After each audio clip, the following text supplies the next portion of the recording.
Salve, salve, fofinhos! Aqui é o tio Anderson, aqui é o professor Anderson do canal 6 Seguidores. Para você que gosta de história, para você que gosta de rir das ostras, você está no lugar certo, você está nos 6 Seguidores. Estamos aqui direto dos estúdios Rota 22 em Rio das Ostras. E eu tenho o prazer de receber aqui Pablo Ladeira. Na verdade, o nome dele é Pablo Juric, mas eu gosto de chamar de Pablo Ladeira, que é mais fácil de falar. Quem é Pablo Ladeira? É o camarada que ajudou o Francisco Rodrigues, que é o patrimônio de Rio das Ostras, um camarada que foi ex-presidente do Rio das Ostras Futebol Clube, na verdade foi um dos fundadores do Rio das Ostras Futebol Clube, e possibilitou que nós tivéssemos um time de futebol que representasse a cidade. E aí, a gente trazendo aqui o Pablo, um camarada que tem uma memória muito boa, o camarada era o que a gente chamava lá no Egito Antigo do escriba, ele parou ali, escreveu, junto com Francisco, a história de Francisco, a história de Rio das Ostras e a história do Rio das Ostras Futebol Clube. Boa noite, Pablo. Tudo bem? Boa noite, tudo bem? Como é que você está? Tudo jóia. Rapaz, fiquei muito feliz em saber que você estava retornando a Rio das Ostras e aí eu teria o prazer de conversar pessoalmente contigo, camarada que ajudou a escrever Memórias e Feitos de Francisco, um livro que eu considero muito interessante para contar todas essas histórias. E aí eu queria que você começasse falando um pouquinho de você. Quem é você? De onde você veio? O que você é formado? E como que você entrou na vida do Rio das Ostras Futebol Clube? Boa noite a todos. Obrigado aí pelo espaço. O pessoal aí que trabalha na produção, seus seguidores, que são muito mais do que 6, com certeza. E agradecer essa oportunidade da gente estar falando aqui, não de um trabalho meu, mas de uma personalidade que eu tive o maior prazer de conhecer, conviver, e sempre que possível eu busco estar perto hoje, apesar da pandemia, da distância, da idade, mas é uma pessoa que sempre, qualquer cafezinho, a gente vai aprender muito. E minha vinda para Rio das Ostras, ela ocorreu em dezembro de 2011. Eu sempre tive uma vida fora, eu sou nascido em Belo Horizonte, atleticano, galo doido, e me formei em Direito em Goiânia. Lá eu peguei minha OAB, trabalhei 1 ano lá como advogado, as coisas não estavam tão boas lá como eu queria, como eu esperava, e resolvemos, eu e minha mãe, a gente desbravar o Brasil aí, conhecemos várias cidades do litoral e escolhemos Rio das Ostras. Acredito assim que eu sou mais um daqueles que vinham passear e resolveu ficar, mas eu sou novato, eu sou um forasteiro aí. Nada. De ontem. De coração, de coração. De coração. Hoje já fazem 11 anos, né, a gente já tem uma historinha já. E a história que cruzou o caminho do Rio das Ostras Futebol Clube com a sua pessoa, como que foi esse casamento, Eu sou apaixonado no futebol, não como meu irmão, meu pai são, mas sou apaixonado pelo Atlético Mineiro.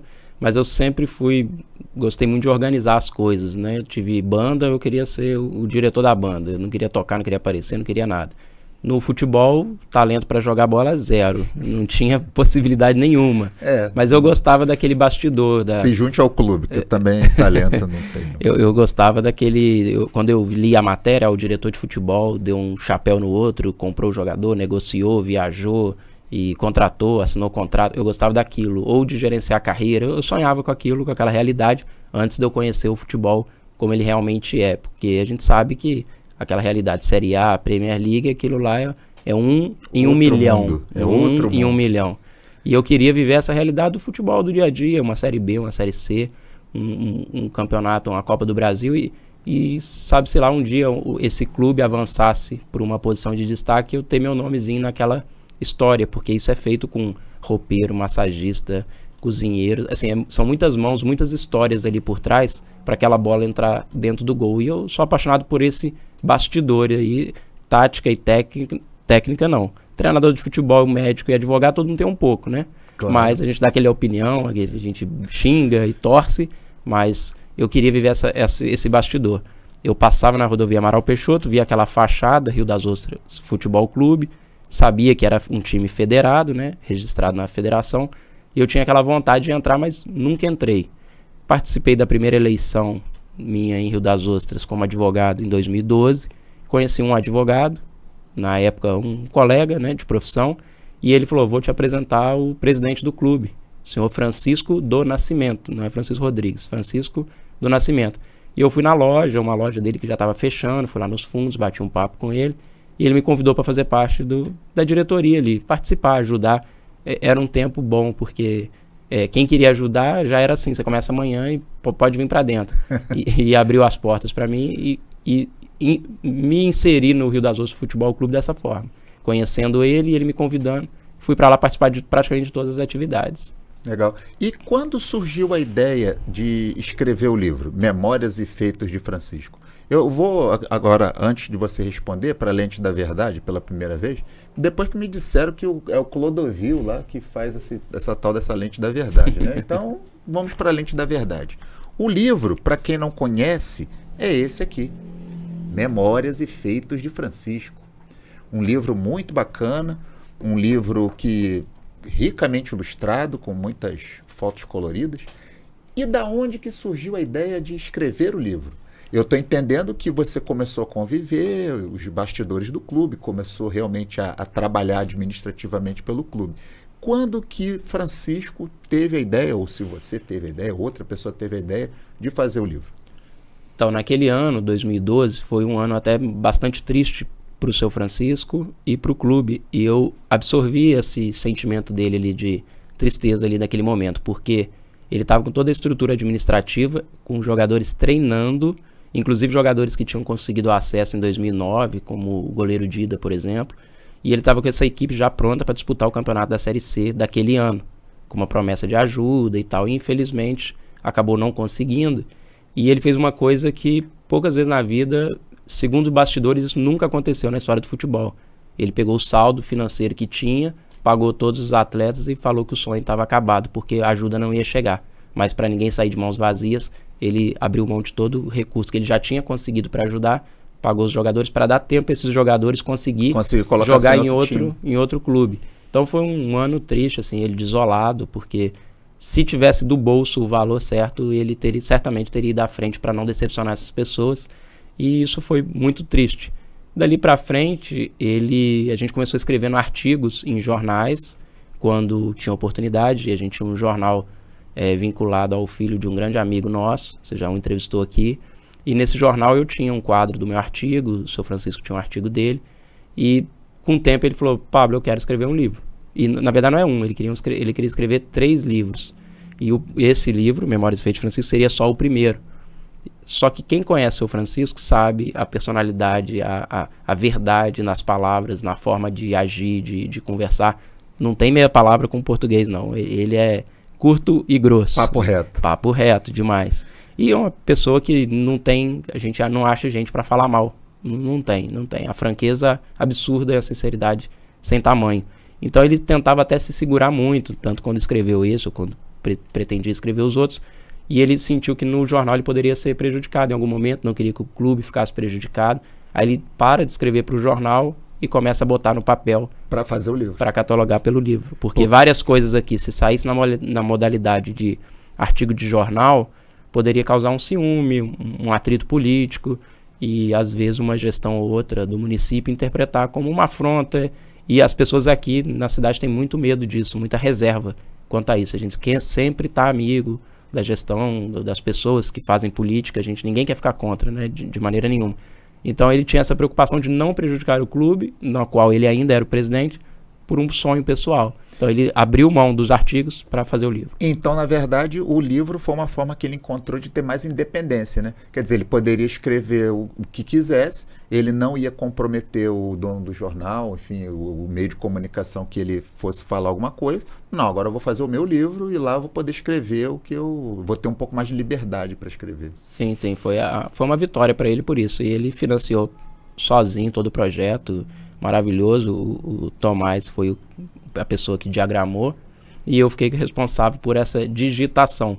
Começou com uma digitação do que ele escrevia, depois a gente passou praticamente dele falando, porque não daria tempo, ele é pressa para tudo, nada é para fazer, é para ir, aí eu conciliava meu escritório de advocacia com essa ajuda aí para ele e graças a Deus deu certo essa obra maravilhosa dele aí. Bacana. E agora me diga, Eu vi no livro que ele nasceu em 1929 Sim. e viveu uma parte da juventude dele em Portugal. O que fez Francisco sair de Portugal e vir para o Brasil?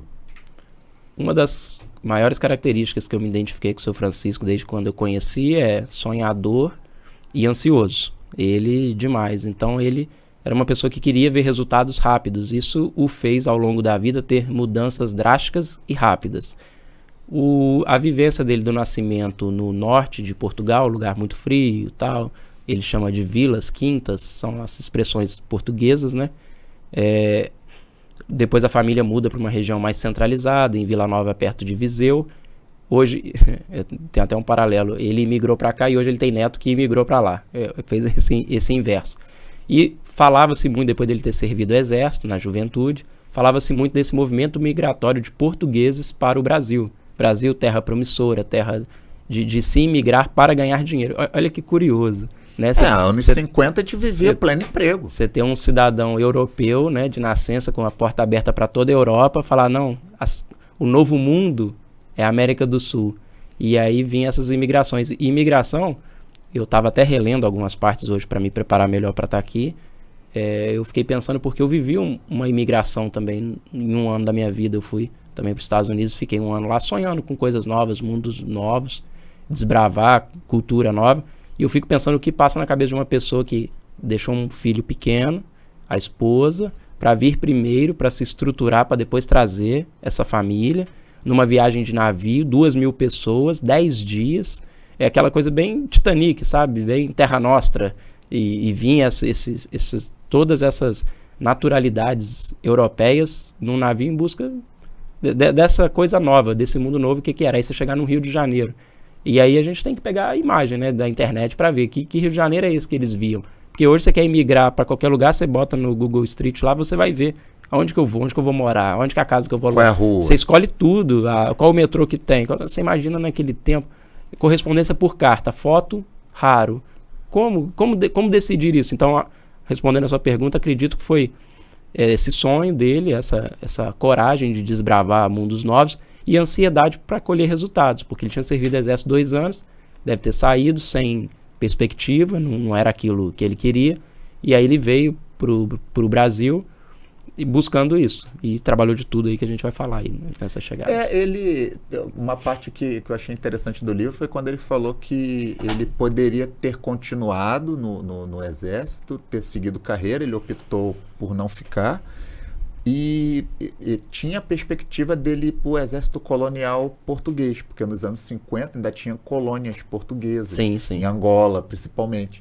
Então, ele teve irmão que foi para Angola. Ele teve irmão? Ah, tá. E aí ele ficou, eu acho que de alguma forma ele ficou um pouco de receio de ir para tão longe da família.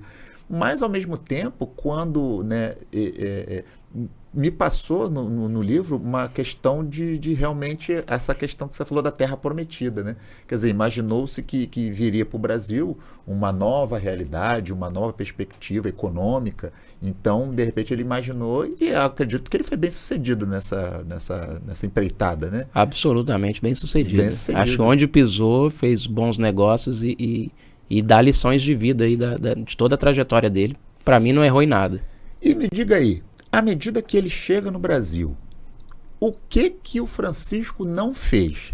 Acho que é melhor você dizer o que ele não fez e dizer do que ele fez. Ele, na verdade, seria o que o pessoal chama hoje do multiempreendedor, camarada multifacetado, Isso mesmo. O camarada multimídia. Quais são as ocupações que você lembra que o Francisco teve assim que botou os pés no Brasil? A que mais me marcou foi quando ele relata para mim que primeiro foi trabalhar em padaria, tudo bem, ajudou a fazer pão, entregar pão, contava dele subir no elevador lá, como era um elevador na época e tal. Mas a que mais me marcou no período Rio de Janeiro, capital, antes de ir para Niterói, seria a função de pipoqueiro. Comprava o milho, eu falei, mas isso dá dinheiro? Primeira pergunta que eu falei, mas isso dá dinheiro vender pipoca? Ele falou, é a maior margem de lucro que eu já trabalhei na minha vida.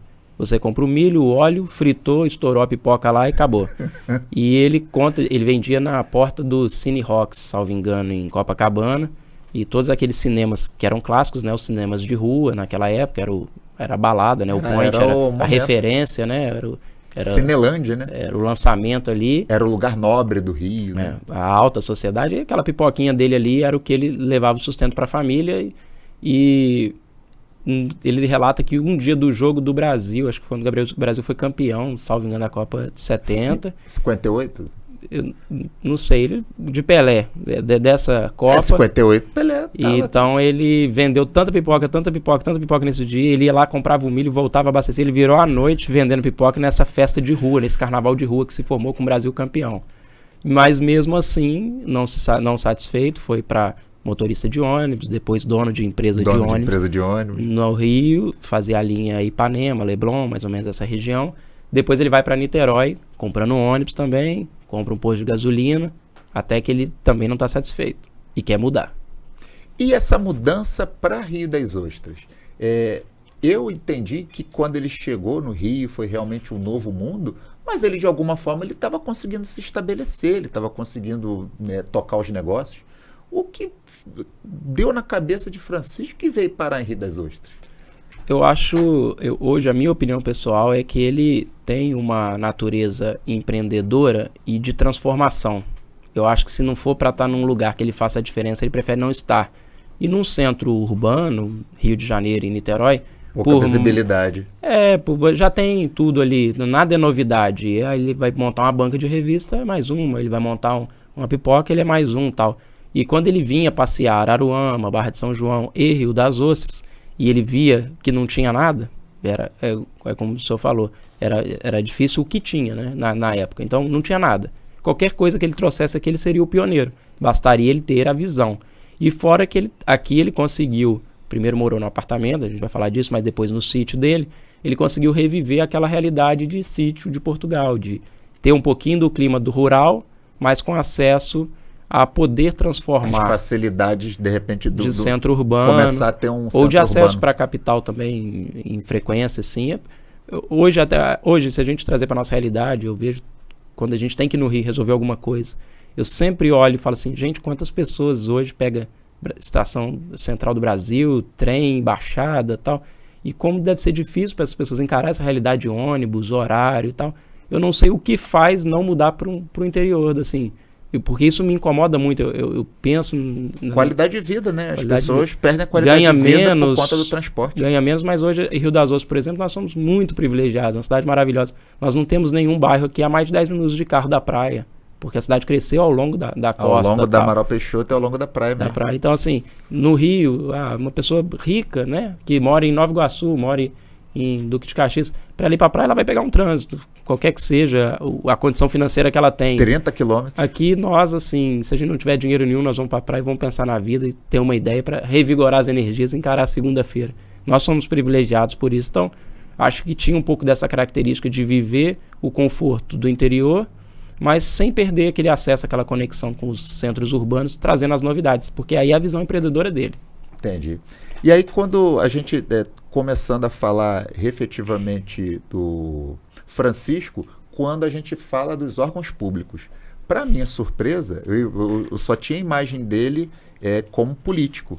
Uhum. Quando ele se candidatou a prefeito por Rio das Ostras, né? Que existia ainda aquela divisão de Barra de São João com Rio das Ostras, ele foi o candidato de Rio das Ostras, foi uma novidade na época, se eu não me engano, em 1988.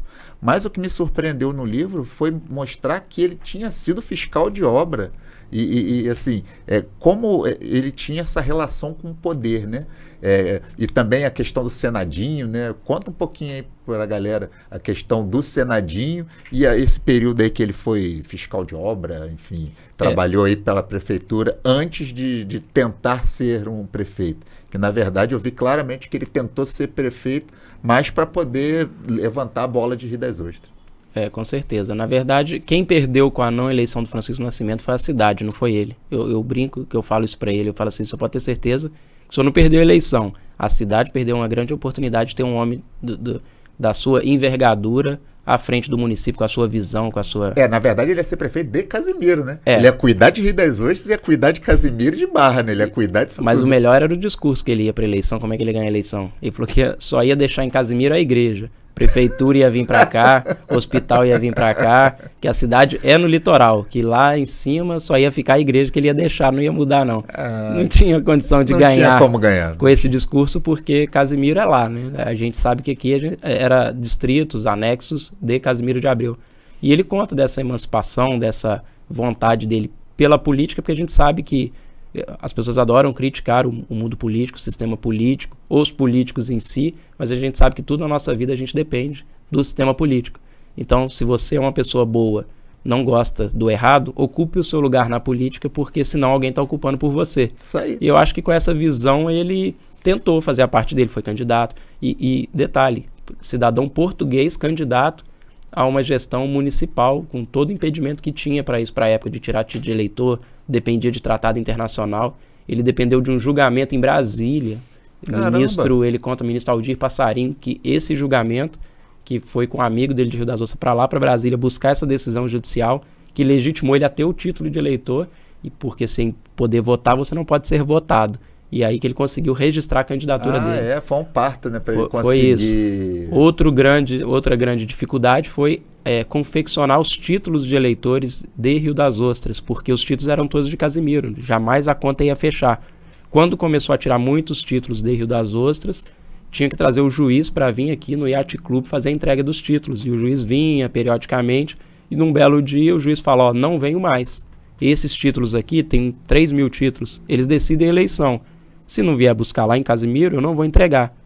O juiz leva os títulos embora. O que acontece? O fórum pega fogo e os títulos pegam fogo junto com o fórum. E uns processos de divórcio que deve ter andado no caminho queimando lá também, mas é um fato político.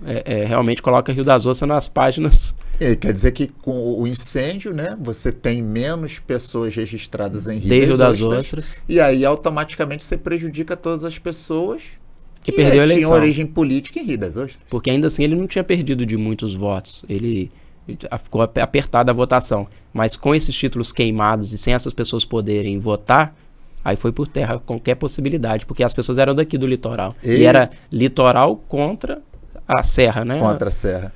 Não, e você vê que é mais um dos mistérios de Rio das Ostras, né? Rio das Ostras de vez em quando tem mistérios, umas coisas terríveis. E agora nós vamos falar da parte boa. Essa é a parte melhor da nossa live, é o futebol. E aí a gente vai falar do Rio das Ostras Futebol Clube. Eu vi que toda vez que você chega naquele letreiro... Juliana, pode colocar a figurinha número 1, que aí a gente já vai mergulhar nesse universo do futebol. E a gente chega à conclusão que, na verdade, não era Rio das Ostras, era Estrela do Atlântico. Olha aí o escudo do Rio das Ostras Futebol Clube, com as cores preto e branco. Você tinha me falado um pouco antes de começarmos que essas cores do Rio das Ostras Futebol Clube tinham uma inspiração. Só voltando um pouquinho, quando o seu Francisco chega de Niterói para Rio das Ostras, eles se reuniam, como você falou, no chamado Senadinho, né? Senadinho. As pessoas iam trabalhar, voltavam no final da tarde, tinha a figueira do lado de cá, tinha essa padaria, essa pousada ao lado ali da igreja católica. Que é onde hoje é o Ponto Frio. Ponto Frio. Se reuniam ali. O Senadinho tinha que ter sido preservado. Tinha que ter sido. Tinha que ter sido preservado. Lá, na verdade, os comércios grandes aqui engoliu, né? Aquela cultura. Então, eles se reuniam ali e o seu Francisco viu ali uma oportunidade de comprar essa padaria, né? Com influência de alguns amigos. Quase que eu esqueço de falar da padaria. Ele comprou a padaria e foi o primeiro comércio dele na cidade que fez ele se estabelecer aqui. Só pra gente não sair da pergunta, de lá pra cá, banca de jornal, a primeira foi dele, primeiro táxi foi dele, a primeira agência dos Correios da cidade foi dele, loja de material de construção e daí por diante. Então, o que eu me admiro é que além dele ter o ramo de negócio dele, seja dono da padaria, seja dono do material de construção, seja dono do posto de gasolina, ele sempre estava paralelo a isso, olhando outras coisas. E ele observava um grupo de pessoas jogando bola na praia, fazendo a praia de campo de futebol. Na época, as areias, a faixa de areia era larga e tudo mais. Então, dali faziam campos, né, com os lotes em volta e tal. E ele queria dar um lugar para essas pessoas jogarem. E aí ele descobriu que chamava o clube, já existia um clube ali, Estrela do Atlântico, e eles começam os trabalhos por volta de 1960, 5 anos antes dele se mudar efetivamente para cá com a família, trazer todo mundo. Então são 5 anos ali de atuação que eles quiseram preservar na fundação do Rio das Ostras Futebol Clube, mas preservando as estrelas do Atlântico e trazendo uma cultura nova. Já vi relatos lá no clube que a origem do escudo do Rio das Ostras Futebol Clube tem um pouco do Atlético Mineiro, Botafogo e Cruzeiro. Agora, o cara é um gênio, né? Pra juntar Atlético e Cruzeiro e fazer um escudo. Ué, gente. É um gênio, juntar né? os dois arquirrivais. Juntar os dois e aparecer com isso lá em Minas Gerais lá dá ruim. Não, dá ruim. Dá Ninguém ruim. aceita. Ninguém quer estrela preta e atleticano não quer, junto com a listra, as estrelinhas não. Mas é o escudo que a gente tem, tradicional, e foi até hoje aí o escudo do clube. E vem cá, tem o símbolo da Estrela do Atlântico? Vocês conseguiram encontrar lá nos arquivos do Rio das Ostras? Tem. Eu não me recordo agora, não saberia desenhar para você não, mas tem. Nas pesquisas nossas, nos registros fotográficos tem, porque a gente teve que selecionar muita foto, porque a gente tinha um limite de páginas para poder fazer, então ele filtrou bastante foto, a gente descartou muita foto. E a gente preservou mais a história Rio das Ostras Futebol Clube, que tem uma origem, Estrela do Atlântico, né? Os antigos palestras que depois viraram os clubes, né? Palmeiras, lá em Minas Gerais virou Cruzeiro e tal. Então, é a mesma coisa. É como se já tivesse um clube aqui que era de natureza amadora e vem o Rio das Ostras Futebol Clube também amador, mas com uma pretensão de profissionalização. Porque naquela época o futebol era outro. Nós vamos chegar nessa parte. Ah, legal. E aí, colocando aí, Juliana, a foto número 2. A foto número 2 mostra a estrela principal da noite de hoje. É o Francisco Rodrigues. Francisco Nascimento. Mas o nome dele é Francisco do Nascimento Rodrigues. Francisco do Nascimento. Ué, não tem Rodrigues, não? Não, Francisco do Nascimento. Ué, gente, mas ele estava lá na campanha... A família tem Rodrigues, mas ele é Francisco do Nascimento. Tá, então o Francisco do Nascimento, nossa estrela principal aqui, ele que foi o camarada que colocou as ideias no livro, né? Foi falando tudo da política, da cidade, dele próprio e do Rio das Ostras. E ali aquele troféu, vamos ver se você é um camarada bom mesmo, você é um camarada com a memória boa. Aquela taça ali representa qual título? Campeão carioca da Série C de 1989. Eu considero o auge do Rio das Ostras. Né? Foi o título mais importante da história do clube, né? É o auge. Aí eu já faço uma crítica, na verdade, é um pouco da cultura nossa, assim. O Fluminense é naturalidade do estado do Rio de Janeiro, que eu estou querendo dizer. O carioca, o natural do Rio de Janeiro, ele preservou muitas culturas. Mas o futebol amador, enquanto arregimentador de multidões, a gente vê mais no interior de São Paulo do que no interior do Rio. É verdade. E no Nordeste, depois há esse fortalecimento também. A gente aqui no Rio tem, eu me incluo agora, né, como um carioca de coração, a gente tem mania de achar que aqui é o centro do Brasil e lá fora nada acontece. Mas a gente perdeu um pouco essa cultura, não é uma condição de Rio das Ostras, inclusive. Eu frequentei na época da Série C, vários clubes da Série C.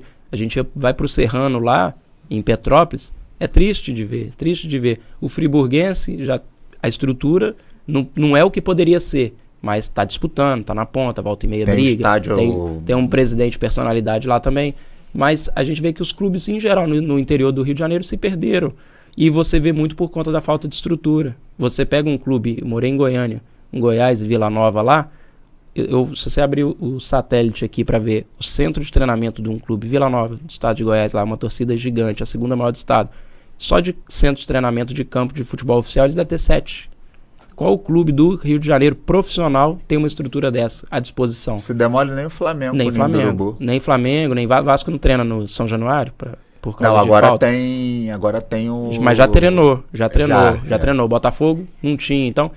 Você vai para Minas Gerais, lá Belo Horizonte, o Atlético tem a cidade do Galo. É uma cidade de tanto de campo que tem. Cruzeiro tem também a Toca da Raposa 1, Toca 2 e Brasil afora. E o pessoal do Sul, do Paraná. Mas no estado do Rio de Janeiro, não sei se é pela valorização imobiliária, pelo custo de investimento, não tem. Tanto que a gente, na Série C, a gente era referência de estrutura. Os clubes, sabe o que é um clube na Série C do estado do Rio de Janeiro? É uma caixa de papel.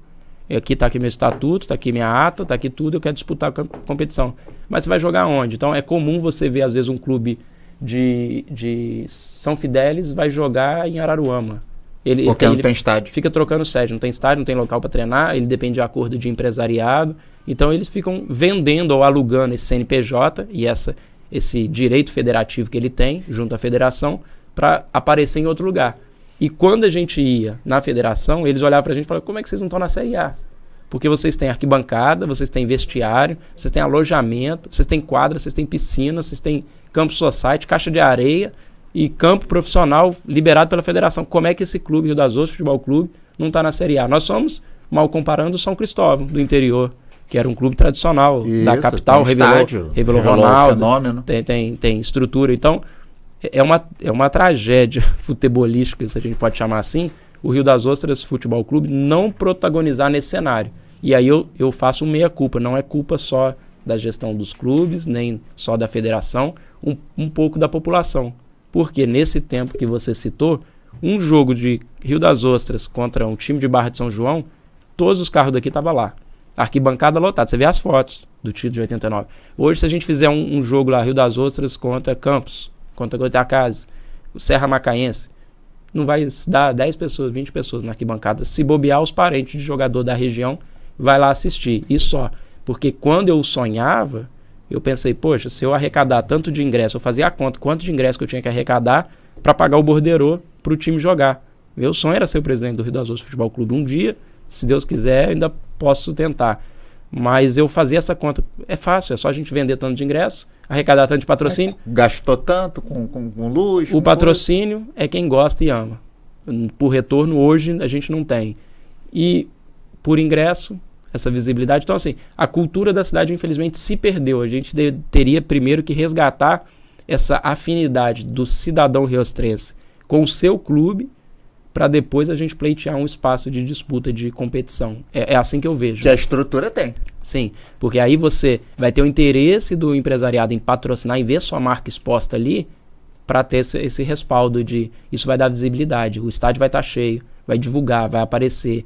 E sim, aí eu faço 1 milhão de críticas aqui a todo um sistema que não permite hoje essa protagonização do futebol. Que o clube estivesse pelo menos na Série A do Campeonato Carioca.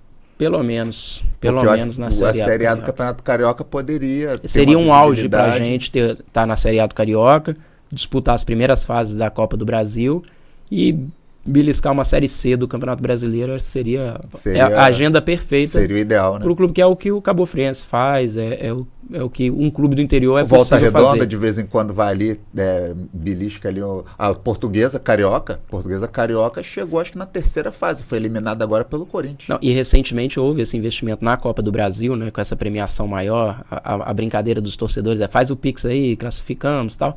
E a Copa do Brasil, eu acho que é a competição que mais favorece essa oportunidade, porque ela não demanda aquele investimento contínuo. É um jogo. É um mata-mata. Jogar bem aquele mata-mata. Fez aquele jogo e não é do papel que vale, não. Porque se o do papel valesse, o Flamengo não perdia mais jogo nenhum. Atlético Mineiro também do ano passado não perdia mais nenhum. Tá aí perdendo um monte aí, irritando o torcedor. Mas papel não joga. Quem joga é jogador. Então, na Copa do Brasil, a gente poderia ter o Rio das Ostras Futebol Clube beliscando boas oportunidades, trazendo esse retorno financeiro. Uma fase classificada numa Copa do Brasil, você paga a despesa do ano inteiro de jogador aí. Entendi. E aí, vamos falar então, vamos voltar um pouquinho no tempo que Rio das Ostras estava no auge. E eu vi logo no início das campanhas do Rio das Ostras, 4 títulos. Teve a Liga Casimirense de Futebol, que foi a junção de vários clubes aqui da região, Independente de Casimiro, o América de Barra de São João, e juntaram esses times da Liga Casimirense e Rio das Ostras. Francisco fala no livro da vitória, né, que o Rio das Ostras disputou seu primeiro campeonato, né, amador, e foi lá e ganhou a Liga Casimirense.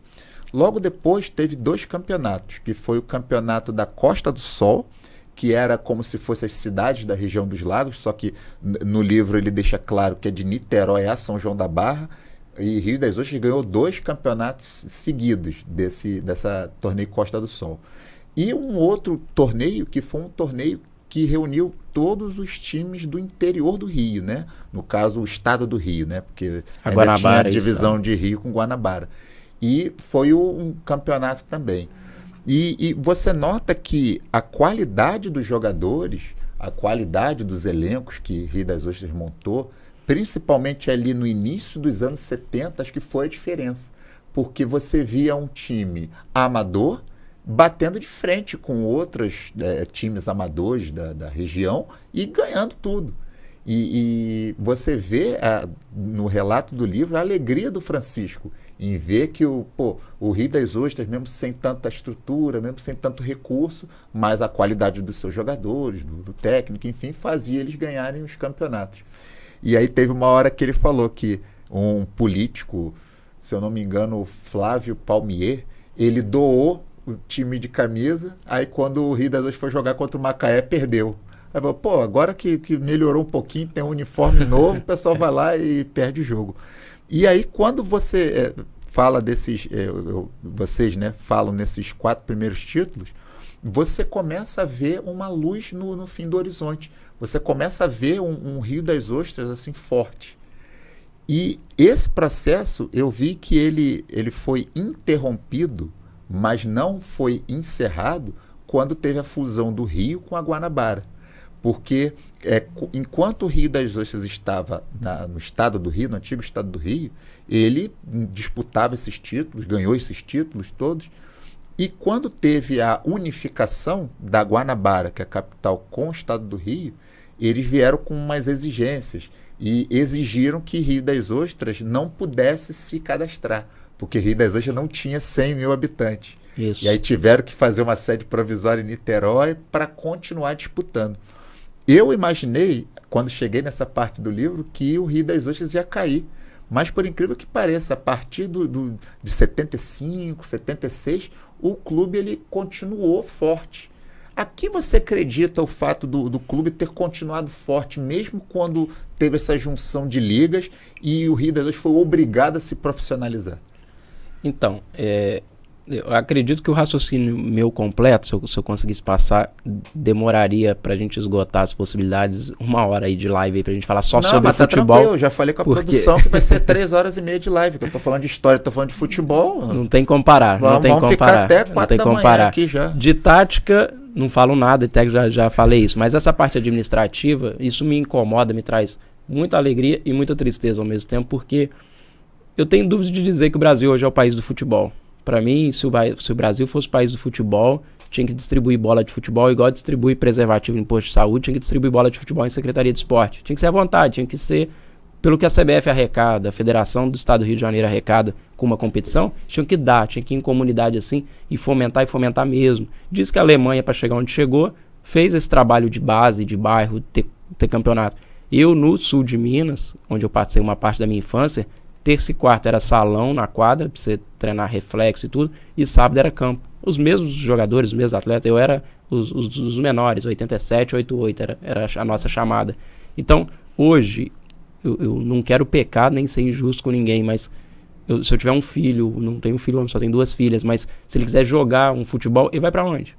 Aonde que ele vai? E aí a gente fala assim, não, mas o futebol está modernizando. Tudo bem modernizar, mas eu acho que está perdendo aquela identidade. Já não é país do futebol para mim, na minha opinião, há muito tempo. Hoje a gente tem pessoas torcendo contra a seleção brasileira. Eu já fui um desses, não de torcer contra, mas de criticar as decisões, porque não é Seleção Brasileira Futebol Clube, é CBF Futebol Clube. Então, eu acho que isso foi afastando o torcedor de gastar com aquilo, de investir naquilo, porque sem dinheiro nada acontece. Nada. E aí a gente elitizou os estádios, elitizou o futebol, trouxemos renomes, salários astronômicos, fora completamente de uma realidade social e de vida desses atletas. Eu nos projetos com o Rio das Ostras Futebol Clube, mais pra frente a gente vai chegar, mas eu rodei muito estado, levava atletas jovens para fazer teste, e mesmo quando passava no teste, Série C, profissional, ia federar, se eu, empresário dele, ou advogado dele, ou da família, não pagasse todas as despesas, salário, estadia, alimentação, e ainda desse uma ajuda para o clube, ele não tinha lugar naquele clube. Então você vê hoje assim, os grandes empresários, por que eles são grandes empresários de atletas de futebol? Porque eles peneiram os melhores, têm olheiros espalhados no Brasil inteiro, e eles bancam esses atletas para os clubes. Então se você tem... Isso acontece na seleção brasileira, há quem diga, mas trazendo para a nossa realidade aqui. Se eu tenho uma joia em Rio das Ostras, já tivemos muitas joias em Rio das Ostras. Leandro Eusébio jogou no Rio das Ostras Futebol Clube. Então, se você tem uma joia, você quer explorar ela, você mete a mão no bolso, paga, que você vai colocar ela numa posição de destaque no futebol em algum lugar, e esse destaque vai dar visibilidade para você vender no futuro. Agora, enquanto clube formador, que é o que a Lei Pelé criou, a característica do clube formador, para você formar um atleta, o que você tem que gastar de participação em competição, de financiar esses atletas, roupa e tudo, não tem mínima condição. Sem um empresário, investidor que sabe a hora que ele vai pegar o retorno e que goste, porque no futebol não investe quem não gosta, não. O cara tem que gostar, porque se ele perder, pelo menos ele se divertiu com a brincadeira. Né? E a família, dinheiro, mas... como aconteceu com o Atlético lá, o MRV, todo mundo chegou botando dinheiro. Se perder, perdeu. Ele torce, ele ama o time, ele perde. Agora, o Flamengo não, foi uma organização de gestão. E o clube que mais arrecada. Teve dificuldade financeira, como é que a gente vai pensar em futebol sustentável de arrecadar e gastar dentro daquele limite, nessa realidade? Porque nesse tempo, até quando o Rio das Ostras decide se profissionalizar, esse sistema era assim, os grandes financiavam os pequenos, porque eram todos solidários e responsáveis, como estão criando a liga agora. Não, só os grandes vão lá, define como vai distribuir a receita, os pequenos falam assim, então vai lá, joga vocês 13 aí, faz o clube dos 13, o dos 15, dos 17, eu não concordo com a distribuição de receita, eu não jogo. E se ele não joga, o grande vai ganhar de quem? Vai ficar grande com grande? Então assim, ou é todo mundo junto, dá as mãos e reconhece essa necessidade de mudança, de trazer, principalmente trazer os pequenos para a condição de disputa. E aí fica lá, mas os grandes eles têm mais visibilidade, eles vendem mais comerciais, ok, tudo bem. Mas se você não financiar os pequenos, não tem competitividade. E aí fica um campeonato manjado. Por que a Premier League é Premier League? Porque a diferença de arrecadação do maior para o menor não é tão grande. Agora, se ele ganha mais vendendo jogador ou com anúncio publicitário exclusivo dele, é outra coisa. Mas o da Premier League, ele é mais proporcionalmente dividido. Isso garante competitividade. Então, volta para essa cultura, volta para a falta de investimento, para esse distanciamento do torcedor do esporte futebol. Hoje nós amamos futebol, mas você vai no estádio, você paga o pay-per-view para assistir em casa, no conforto, sem se expor ao perigo da rua, pagar estacionamento, pagar cerveja cara. Eu não bebo nada, mas quem bebe, pagar uma cerveja cara. Quem quer ir para estádio hoje, frequentar? Quem vai tirar foto, uma vez na vida ou tá na morte, tirar foto, bota no stories lá, fala que ama o clube e pronto, acabou. Mas aquele hábito, eu sou do tempo do radinho, sentado lá do velhinho do radinho, que toda semana, você encontrar ele ali, ingresso era R$2, R$5, R$10. Ninguém queria enriquecer. Era uma coisa mais popular, né? Era futebol popular. Ninguém queria enriquecer. Meu pai no Mineirão era Bar 34. Chegávamos lá, ficava ali fora, ele bebendo, a gente criança, dava o tempo, a gente chegava. Se o jogo era 4 horas da tarde, a gente chegava em volta do estádio meio-dia. Comia o tropeirão, porque lá é o tropeiro de Minas, lá, o ovo, tudo. Entrava pra dentro do estádio 1 hora antes, 2 horas antes, curtia aquela áurea, aquela atmosfera. E tinha preliminar muitas vezes. Às vezes tinha jogo preliminar, às vezes tinha pouso de paraquedas lá na prévia, às vezes era futebol feminino, às vezes era a base, um sub-17, um júnior. Então isso era atmosfera futebol, ir cantar, desgoelar e perder a voz. Hoje em dia é aquilo, tá ganhando, todo mundo tá torcendo, gritando, vibrando, tá perdendo, tá lá criticando, xingando. Não tem aquele amor por torcer. É amor pelos títulos, né? A gente brinca lá em Minas, porque a única defesa que tem do Atlético Cruzeiro é essa, porque quem tem mais título é o Cruzeiro. A gente fala que quem gosta de título é eleitor, a gente gosta do Atlético, do clube. Então, eu acho que é isso, assim, a gente tem pessoas torcendo por título, não é torcendo pelos clubes mais. E aí, você vê uma cidade de Rio das Ostras, onde o Rio Ostrense não tem identidade com o Rio das Ostras Futebol Clube praticamente nenhuma.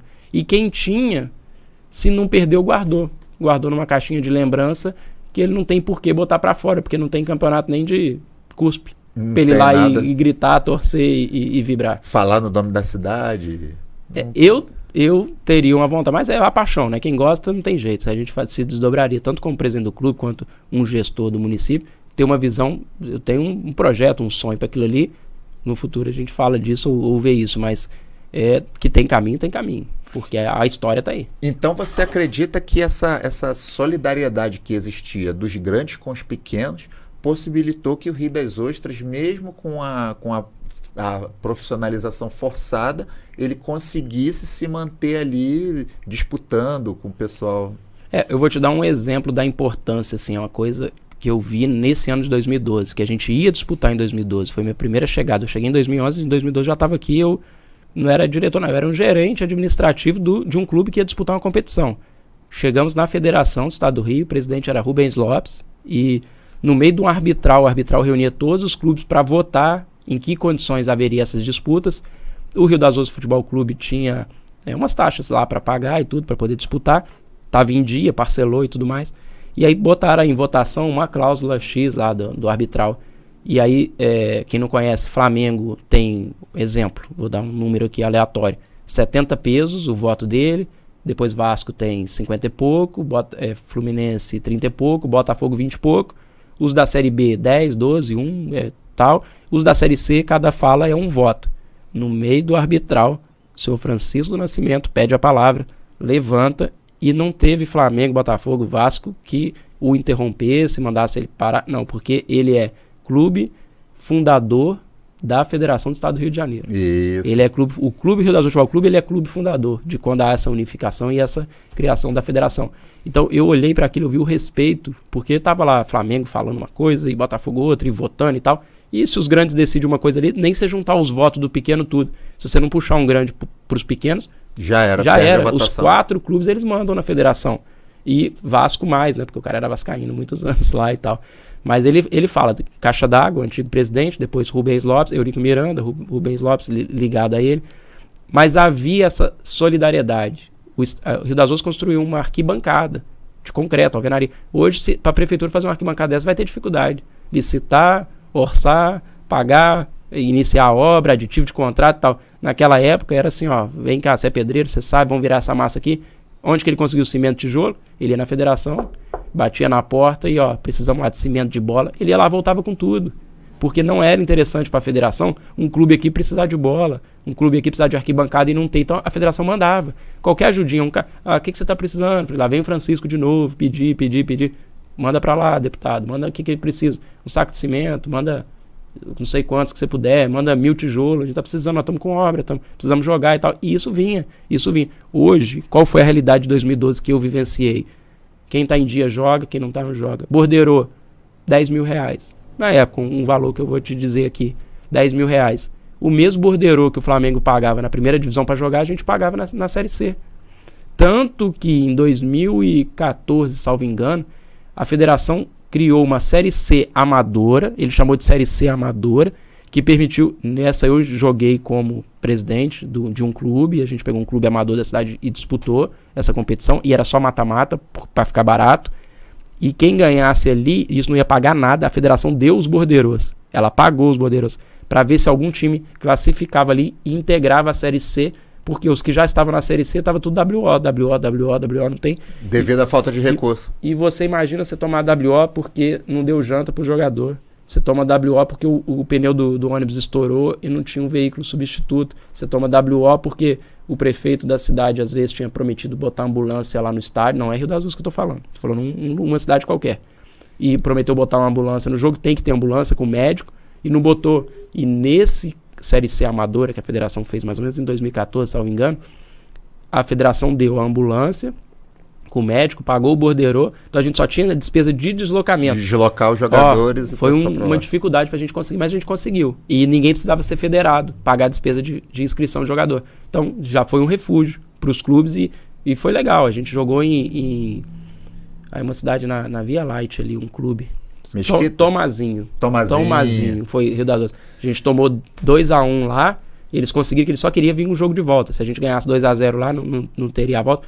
A gente perdeu lá, 2-1, vieram aqui, eles ganharam da gente de novo e desclassificamos o jogo na primeira fase. Mas só o fato de Mas ter aquela alegria, aquilo, e que as metralhadoras do lado de fora para comemorar o jogo, mentira, não tinha isso não, mas jogamos lá em Tomazinho e viemos trazer o jogo de volta para cá, para Rio das Ostras. Perdemos, infelizmente, mas a atmosfera, a alegria, a satisfação, o jogador, pô, aquilo não tem preço, sabe? Você poder levar esse atleta que ele tem que escolher, ou ele vai ser pedreiro, ou ele vai fazer um curso, fazer uma faculdade, ou ele tenta jogar bola um pouquinho. E quantos quem não conhece um bom jogador que não virou profissional sabe, sei lá por quê. Você deve ter amigos aí de anos aí que você fala, pô, esse cara joga bem pra caramba. Nunca teve uma oportunidade, porque alguém financiado estava ocupando o lugar dele. Entendi. É o sistema. Então, na verdade, o sistema ele prejudicou o próprio futebol e prejudicou os times pequenos. Os times pequenos não tinham mais essa solidariedade efetivamente para continuar operando. Sim. E você via realmente. E um fato que eu achei marcante também no livro foi o jogo do contra o América, em 75 ou 76. E o América era considerado um time grande. O grande América, né? Era o grande América. E fala que o Francisco, ele colocou eles para almoçar em Barra de São João e veio com ônibus. E normalmente quando o América vinha com aquele ônibus, né, do próprio América e aquela comitiva de carros lá do Rio de Janeiro. Quer dizer, chamou a atenção da cidade toda um confronto do Rio das Ostras com o poderoso América, que na época era considerado um grande do Rio de Janeiro. Sim, sim. E o jogo foi aqui no Rio das Ostras. E, se eu não me engano, o Rio das Ostras, infelizmente, acabou perdendo. Mas só o fato de ter trazido o América para cá para disputar um amistoso foi... Não, e tem um jogo do Maracanã também. Isso que eu ia te perguntar agora. E o jogo do Maracanã? Vocês tem registro não tem, né? Desse confronto? Não tem. Tem a participação. Tem a participação, isso está registrado pelas memórias de Francisco Nascimento, mas eu não me recordo de ter fotos e imagens, não. Tem os relatos dele de como foi a emoção. Não sobrou carro em Rio das Ostras. Não sobrou carro, todo mundo estava lá. Hoje, se a gente conseguisse, seria plenamente possível um jogo do Rio das Ostras Futebol Clube com qualquer clube no Maracanã. É difícil a gente pensar que alguém que não for parente de um jogador que vai se deslocar daqui para lá para assistir um jogo desse. Mas na época esvaziou a cidade, esvaziou as ruas, não tinha todos os carros da cidade, as informações dão conta que estavam lá. Mas não é só o Rio das Ostras, assim, o Brasil campeão da Copa do Mundo, se isso aquilo acontecesse, parava, não tinha mais... Ninguém estava trabalhando no dia que o Brasil fosse jogar, não tinha o respeito, a gente tinha a paixão do torcedor. Os clubes que foram campeões brasileiros, né, de antigamente e tal, Santos campeão mundial, aquilo era coisa de parar tudo, e às vezes era um rádio que você tinha e você mantinha aquele amor. Hoje a gente tem tudo, tem informação, tem registro, tem câmeras 4K celular. E tudo. E temos isso tudo, mas não temos aquela identidade com o esporte, e eu falo nós todos mesmo, a gente não tem aquela ficção pelo esporte, pela torcida, e não é difícil a gente escutar, né? Você tá aí sofrendo pro futebol e os caras estão ganhando não sei quantos mil reais lá. O pessoal sempre fala assim. As pessoas intelectuais, elas estimulam esse pensamento em relação ao futebol, não tira a razão de quem estimule, porque das coisas menos importantes, a mais importante é o futebol. É o que a gente costuma brincar. Tem gente que precisa daquilo para ir trabalhar na segunda-feira. Uma vitória. No meu tempo lá de Belo Horizonte, dia de clássico, era aquele jogo que ia definir se eu ia pra escola feliz ou às vezes eu ia inventar uma dor de barriga e ninguém ia. Quem que quer ir? A zoação era demais. Você perdia o clássico num dia. E aqui é tudo bem, aqui são 4, divide muita atenção. Mas Rio Grande do Sul, Grêmio e Inter, Atlético Cruzeiro, ou cidades que polarizam em 2, Ponte Preta e Guarani. Em Campinas. Isso é uma rivalidade de você não comprar, você não tem camisa azul na sua casa, você não pode ter uma roupa, um carro, um veículo, um patrimônio, nada que remeta à ideia que você pisou no outro clube. Eu lembro eu criança, a gente não encostava assim, segurei minha camisa do Cruzeiro, não tinha possibilidade de você pôr a mão, era uma coisa assim, nossa, peguei nisso e tal, mas isso era para estimular um amor, uma paixão, meio idiotice, né, se for falar no tempo de hoje, mas a gente era educado assim. Hoje a gente não tem esse sentimento. Aqui, o Atlético disputando o Campeonato Brasileiro de 2012, a gente flamenguista torcer pelo Fluminense. O Zico, diretor de futebol do Flamengo, declarou torcida para o Fluminense. É pelo estado do Rio de Janeiro. Lá no nossa terra lá que o outro morra, se acabe, fecha as portas, a gente não tá nem aí. Não tá nem Chegou aí. Na Série C 3 anos, Série B 3 anos, que fique 4, que 5, que fecha as portas. Que vá pra Série D. Que vá pra D, que acabe, que fecha as portas, igual a português. Não estamos nem aí. Isso é a rivalidade. Claro que é bom ganhar o clássico, é bom jogar, é bom ter aquela rivalidade. E inclusive acho que a rivalidade do clássico que estimula os dois a ficarem maior. Mas eu acho que esse corporativismo, nós chegamos a ter o estado do Rio de Janeiro, que para mim seria o cenário principal do futebol no país. A gente chegou a ter os 4 praticamente em decadência. A gente tem períodos aí de nenhum dos 4 estar disputando a posição. 2 na Série B, o Flamengo quase caindo. O Botafogo precisava vir um americano aí investir dinheiro para protagonizar de novo o cenário. Não precisava. Lá de longe para poder levantar um time que é a glória do futebol brasileiro. É a glória do futebol, de ter sido base da seleção brasileira, dos primeiros títulos da seleção brasileira. Os confrontos Garrincha e Pelé. Isso. Então, assim, precisou acontecer isso. Vasco da Gama, poxa, quanta história, tudo que você pensar em história rebaixar 3 vezes. Rebaixar e não ter condição de disputar, não pagar a conta de água, assim. Como que se chega nisso? Claro, as megalomanias de gestões. Isso que eu ia te falar agora. Também tem muito da questão. Mas não é só ele que fazia isso, todo mundo estava fazendo, era a concorrência. Se ele não bota lá se diz muito assim, o ex-presidente lá de Minas falava, a gente tem que rezar para os caras gastar 40 milhões por ano numa contratação de prata da casa assim que não vai dar nada, Alexandre Pato tem que contratar um Alexandre Pato por ano pra gente começar a falar de igualdade, porque só a verba da Globo que vinha, o cara já tá bem na frente, a gente não teria condição de competir em igualdade de condições, não tem. Se organizar a casa de Flamengo e Corinthians, acabou o futebol. E isso é o que estudiosos e quem entende de gestão diz, porque hoje está muito mais no papel e no salário do que nessas oportunidades que a gente tem. Por quê? Porque não tem fomento, não tem incentivo. Entendi. E eu brinco assim, eles falam que a cada R$1 gasto em saneamento básico, você economiza R$10 em saúde. Eu digo que a cada R$1 gasto no futebol, no esporte, nas artes, você economiza 10 na segurança pública. Com certeza. Porque você monta esses centros de esporte, de cultura, de teatro, de tudo, nas comunidades. Você ilude, no bom sentido, aquele garoto que o sonho dele é possível. Você vende para ele que você vai ajudar ele a chegar. Quantas pessoas que se renderam ao crime e mais em relatos falam, nossa, mas eu tinha aquele projeto social. Se você pegar pessoas, eu conheço várias pessoas em Rio das Ostras que trabalham com projetos sociais de futebol, sonhadores, como eu já fui também, já tive o meu time até hoje. Tem pessoal que jogou comigo, eles jogadores, eu presidente, né, vamos chamar assim.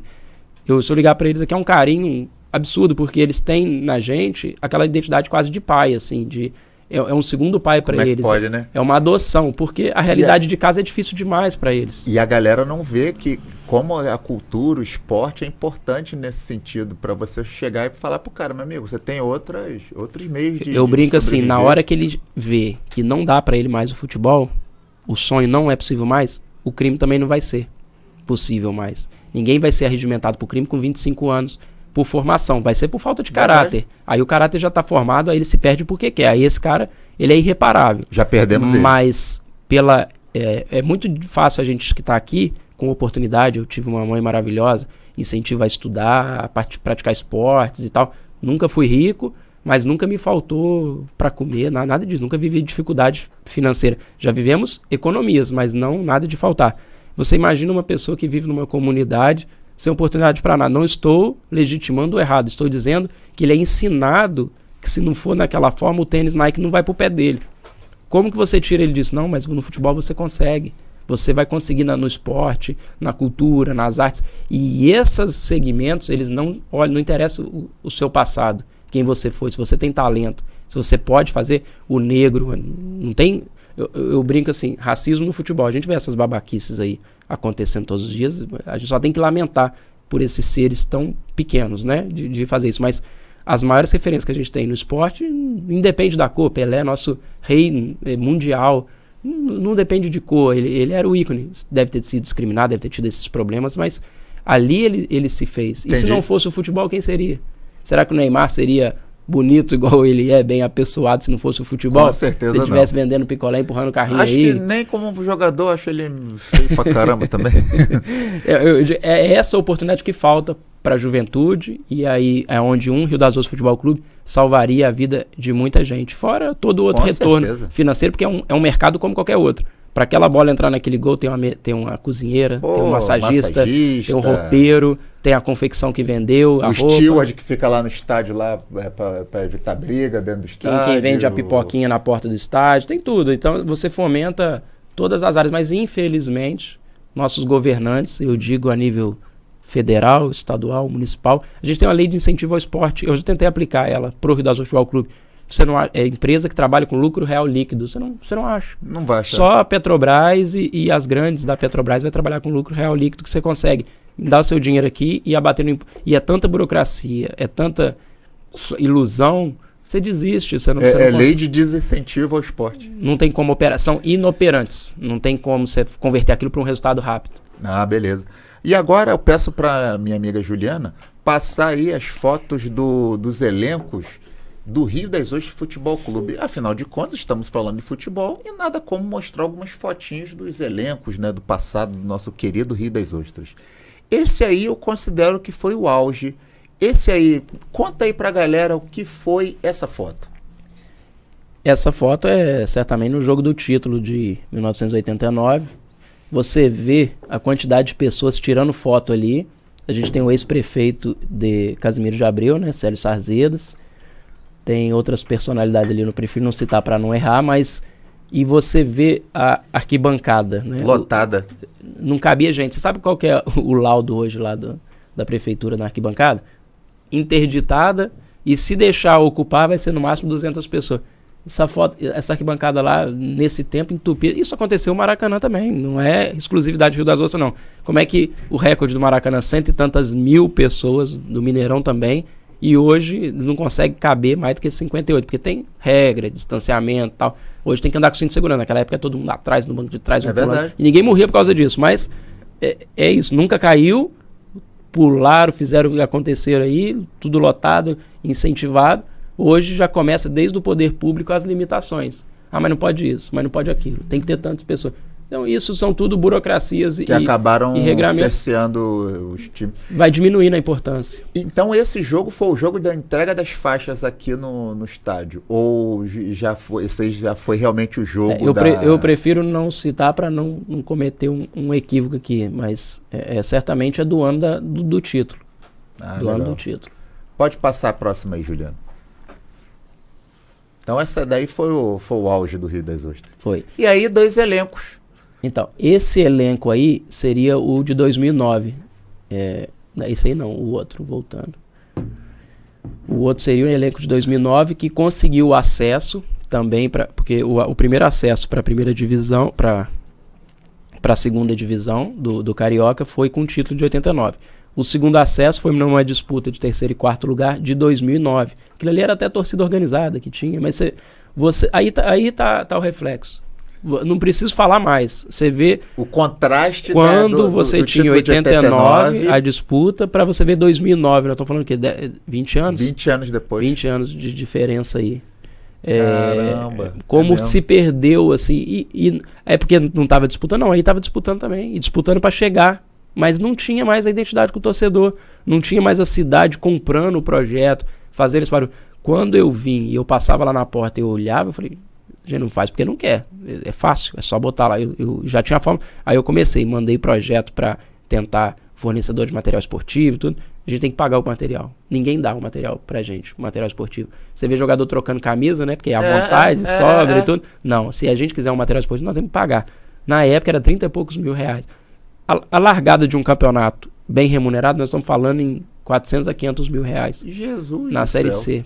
Por 6 a 7 meses de competição. Não é um ano. 6 a 7 meses de competição. Caramba. E a primeira foto ali, a foto eu acho que é 2009 também. É 2009 mas também. Mas não é no estádio do Rio das Ostras. É outro estádio. Outro estádio. Outro estádio. É o mesmo uniforme, eu pensei até o mesmo que era patrocínio. no Moça Bonita, por causa das cores vermelho e branco. Mas aí eu fiquei meio na dúvida. Acredito que não seja, não.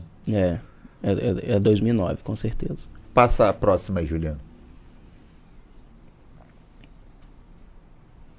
Ali tem um contraste também, acredito que seja de 89 também. E o de baixo 2009 de novo, que era o uniforme reserva em outro jogo. É aquilo, a arquibancada não é aqui não, é em qualquer lugar. Qualquer lugar, assim, eu não frequentei o futebol nem amador, nem o divisões de acesso de São Paulo, né? Que lá é A1, A2 e a arquibancada é lotada. Até hoje, o interior de São Paulo vive essa guerra. Isso que eu ia te perguntar, por que você acredita que o interior de São Paulo abrace mais os times? Tem uma questão cultural? Eu acho que eu não posso falar porque eu ainda quero morar no estado do Rio de Janeiro, ainda muito tempo ainda quero morar no estado do Rio de Janeiro. Mas eu acredito que o carioca não gosta tanto de futebol igual os outros lugares gostam. Acho que, como eu falei, não é que não gosta. Todo mundo quer dizer que é flamenguista, que o Flamengo ganhou, postar na internet e zoar os outros. Mas na derrota, não tem aquela identidade.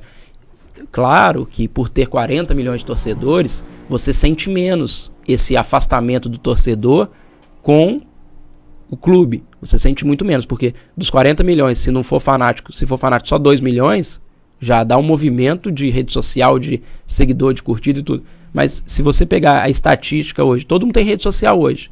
Como é que os clubes não batem 8 milhões de seguidores? Por que o jogador é muito mais seguido do que o clube? O jogador é muito mais personalidade do que o clube. Porque aquilo não nos interessa. Não nos interessa acompanhar, viver aquela realidade. Eu queria, em Goiânia, por exemplo, eu já fui assistir treino. Aí tem a parte do treino que você pode assistir, a parte que a Globo tem que virar as câmeras pro lado, que você não pode ver, e a parte que a torcida é obrigada a sair. Mas assim, você pagou às vezes um alimento não perecível, então é porta aberta, às vezes o treino é porta aberta, você vai lá, você tira foto, você vive aquela realidade, como eu queria estar na minha cidade, vivendo essa realidade do meu time. Mas quando eu estive a passeio em Belo Horizonte, você não consegue entrar no centro de treinamento do Atlético. Do Goiás você entra. Então eles vão criando regras e disciplinas, um pouco por segurança, outro pouco porque é a realidade, o futebol de hoje é assim, pronto, acabou e você aceita se você quiser. Eu não me imagino hoje torcendo para um time de SA, por exemplo, vai fazer uma SAF, e eu não torço mais pro meu time, que é aquela associação. Você vai torcer agora pro Rio das SAF. Ostras, Sociedade Anônima. Sociedade Anônima. Vem um empresário aqui, compra o time, vamos citar um empresário qualquer, X. Agora eu torço pro time do X, não é mais pro time daquela associação, daqueles pescadores, daquele seu Francisco do Nascimento que veio, teve a visão, formou a associação. Francisco do Nascimento. Francisco do Nascimento. Tem que parar de ficar falando o nome errado dele. Então, eu não me imagino, lógico, o investimento a gente quer, o investidor a gente quer, mas a gente vê isso com o Chelsea, por exemplo, sai o russo, né, que é o dono, agora vai entrar um indiano, o Paris Saint-Germain também tem um indiano que é dono e tal. Então, eu não me imagino torcendo para um time SAF. A gente vai ter que se adaptar, porque senão você não vai falar de futebol mais, porque todos vão virar. Isso é irreversível. Irreversível. E aí agora, nos encaminhando, infelizmente, para o final da nossa live, porque eu deixei claro para a produção que essa live deveria durar até 3 da manhã. Mas aí eles vêm com negócio de horário e não sei o quê. Regras. A gente já estava aqui, pô, futebol. Você está falando de história, está falando de futebol, ainda está falando de Rio das Ostras. O que mais que a gente quer da vida? Precisa parar, né? Eu, inclusive, vou ver se na próxima vez a gente faz uma live de 3h30, que a gente fala tudo, fala do Estrela do Atlântico, do Rio das Ostras, fala do Francisco, traz o Francisco aqui também para conversar com a gente, sei lá, o que a gente inventa. Mas aí, assim, eu gostaria de deixar um agradecimento muito especial à sua presença aqui. Eu acho que você, tudo bem que você não era o Francisco, mas você foi o camarada que de alguma forma tentou manter o legado. A partir do momento que você sentou do lado dele, falou, não, vamos, né? Você está querendo fazer o livro? Vamos lá, vou te ajudar. Só o fato de você ter tido essa iniciativa bem mais jovem, eu acho que de alguma forma você contribuiu para a Rio das Ostras e para o futebol. Então, assim, eu deixo o agradecimento. Se você não tivesse escrito esse livro, eu não estaria fazendo uma live para falar só do livro. E ele é rico em história, é rico em futebol e é rico em cidade. Então, já deixo aqui o meu agradecimento por ter doado aí o seu tempo precioso para estar aqui com a gente na live. E dê aí suas considerações finais aí para os amantes do futebol, os amantes de Rio das Ostras. Pode falar na sua lente da verdade, sua lente da verdade está à disposição, você fica à vontade. Não, eu quero agradecer imensamente, e tempos bons passam rápido, né? Tudo aquilo que a gente faz com amor, falando do que a gente gosta, o que a gente gosta, parece que comecei agora há pouco, já está acabando o tempo.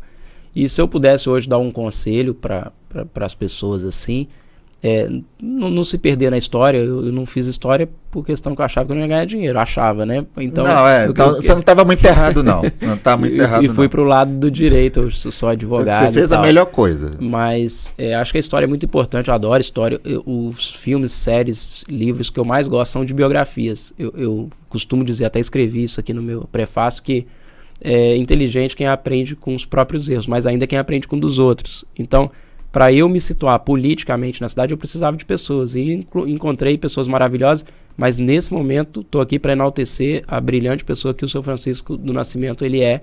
E foi na minha vida importantíssimo, me deu uma referência muito boa para conhecer, para ver a história e para entender. Eu queria entender por que essa cidade tem conceitos tão diferentes de onde eu vim. A gente tem aqui bairro nobre, sem asfalto, sem encanamento, sem nada, é um bairro nobre, terreno mais caro de qualquer lugar.